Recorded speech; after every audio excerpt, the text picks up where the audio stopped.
Hi Biology, Mr. Wegner here, talking about our assignment for today, how to read a dichotomous key. Let's jump in and get started. How life is organized. Let's see if I can move out of our way so that you can see all this. So all life is organized into different groups or families, and it's from all kinds of different levels, from the cell all the way up to the biosphere. So all organisms and systems are organized from simple parts into complex systems that must maintain homeostasis in order to survive. Okay, that's good. But what if we find things we don't know and we want to know what they are? So this happens like when a group of people or an individual finds a new organism or a new species, and you're going to say, well, what is it? Is it an insect? Is it a fish? Is it a bird? How do we classify it? We use some characteristics to help us find where it needs to fit in. And one of those characteristics, or how it fits in, is something called a dichotomous key.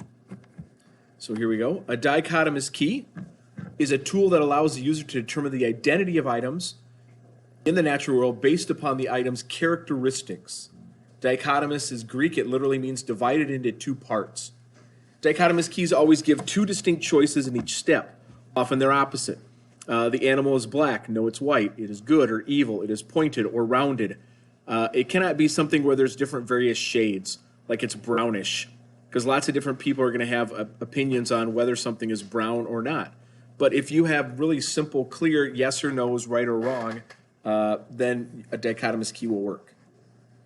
Let's see how it functions. How to use a dichotomous key. Let's see. So again, dichotomous, two choices. Black keys are the white keys. It's a funny little joke. All right, let's imagine that. Move my picture again out of the way. Let's imagine that there are all these creatures that we don't know. We don't know what they are, where they go, who they are. So what we do is we choose one. You start with just picking one. Okay, that's all we're going to do. Looks like we're going to choose this little creature here. So once I've chosen my creature and I stick with the creature, I'm going to ask a whole bunch of questions, follow a whole bunch of questions that I have until I can get that creature identified. So it usually looks like this. Question one, and there's usually an A or a B. So the creature has two eyes, or the creature has one eye.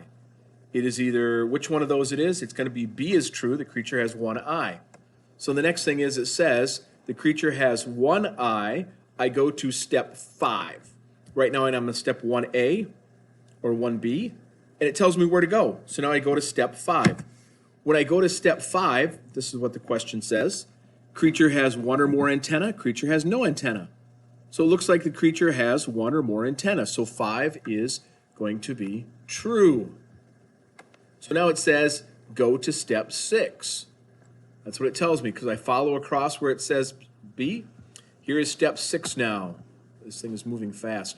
Step 6, the creature has one antenna or the creature has two antenna. It says one antenna, go to step 7. If it has two antenna, then its name is C. Simple names like A, B, C, D for some of these creatures. So now we know its name. Now here's what's important. When you go through your dichotomous key, I want you to actually stop. Hold on. Let's go.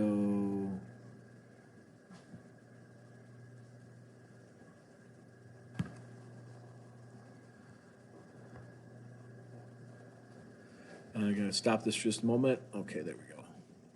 Okay. Okay, so now we go back again. Now I choose another creature because I've got C already there. And here's what's important. When you do your dichotomous key, I want you to go ahead and cross out where it says C. So once I have that name C and I wrote it down somewhere, cross it out. That way I'm positive not to use it again. Every name is only going to be used one time. Every name is only going to be used one time for each creature. You can't have another creature that has the name C. It just won't work. So I go back and I find this creature again, this next one. And I start again at number 1 and I ask the same questions until eventually I have all the creatures named and figured out. Then they're all named, you're all done. So let's give an example of here's what it would look like. Looks like I have this one. I pick the first one, which is the dragonfly on the top left. Wings are covered by an exoskeleton. Wings are freely observed. I can freely see the wings, so I says go to step 3. I go to 3.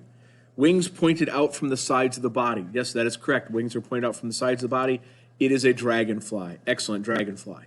Now, once I put down that creature's name as dragonfly, I make sure and cross off dragonfly right behind 3A. I want to cross it off so that I don't use it again. Let's go back up. Let's pick the beetle this time. Wings covered by an exoskeleton. Yes, his wings are underneath that little skeleton. Go to step 2. Body has a round shape or body has an elongated shape. Look like it's a round shape. So it is a ladybug. Red beetle with black spots. Great. Now I put down ladybug and I cross out ladybug right behind 2A. That way I'm sure not to get confused and use it again. I think you're figuring out how this works, right? What you need to make a dichotomous key. We need to have constant characteristics rather than variable ones. For instance, it can't be like the color of somebody's hair because somebody can always color their hair or dye their hair. It's got to be something more permanent. Use measurements rather than terms like large or small. So if I said, oh, it's a big creature, somebody else might look and say, well, compared to an elephant, it's not big. So it's got to be something in which there's no confusion at all about. Nobody's ever going to get confused and say one thing or another. An example would be whether or not, if you're identifying the difference, boys or girls in your class, maybe somebody has glasses, no glasses. Maybe somebody has a ponytail, no ponytail. Maybe someone has earrings, no earrings. Things like that that are pretty easy to determine. No one's going to get confused. If you say they have brown hair or blonde hair or whatever, then some people say, well, his hair is kind of blonde, kind of dark. I'm not really sure. You want to avoid those. Make a choice of a positive one. Something is rather than something is not. Snake ears are external only. If possible, start both choices with a pair of the same words. The body is round, the body is square. And finally, finish the dichotomous key with a full description of the organism. Great. All right, let's see how a dichotomous key, another one. Here's an example of one. So I'm talking about different plants and I want to identify them. Either the plant has a flower or it doesn't have a flower. Notice that if it has a flower right away, it's an angiosperm. So I write that down and I cross out angiosperm. I can go then number 2, go to 2, it's seedless or it's seed bearing.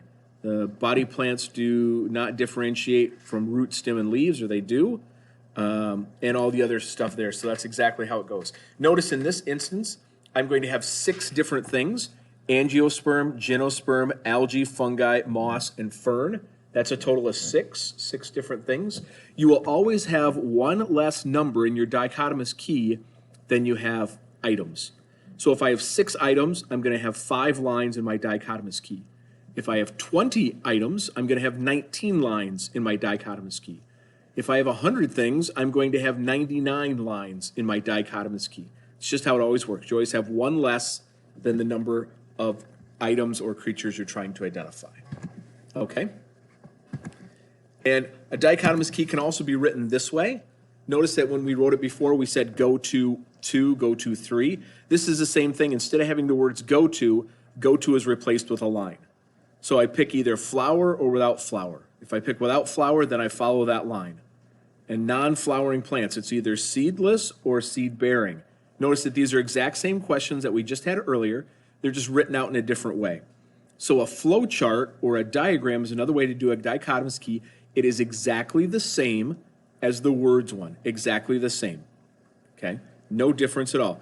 Along each choice of the way, you're going to make 2 choices, either seedless or seed-bearing. If you pick seedless, you're going to either choose between not differentiated plant body or differentiated plant body. You're just going to make back and forth choices until eventually you follow the lines and end up at your destination for the names. Pretty simple.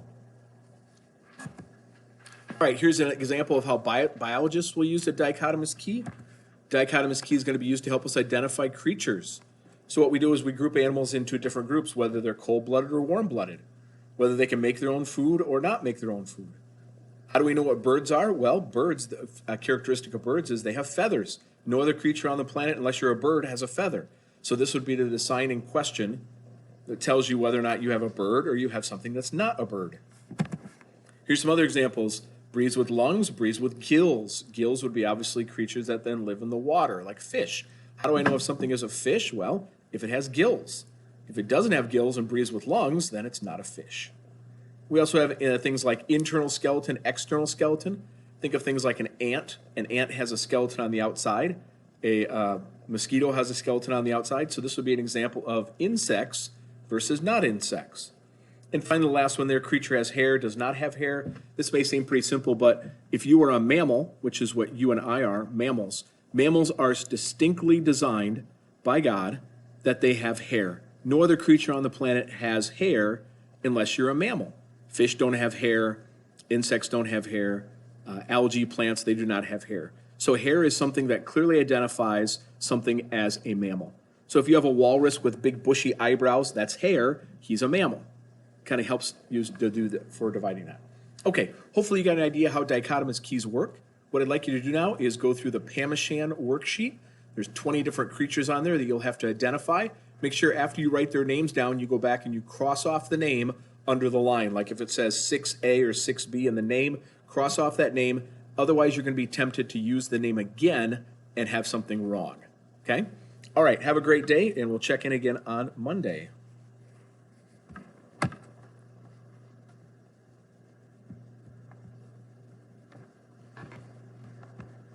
Now, let's see if we can make it smaller. Where's my thing? How do I stop sharing? There it is. All right, have a great day, guys.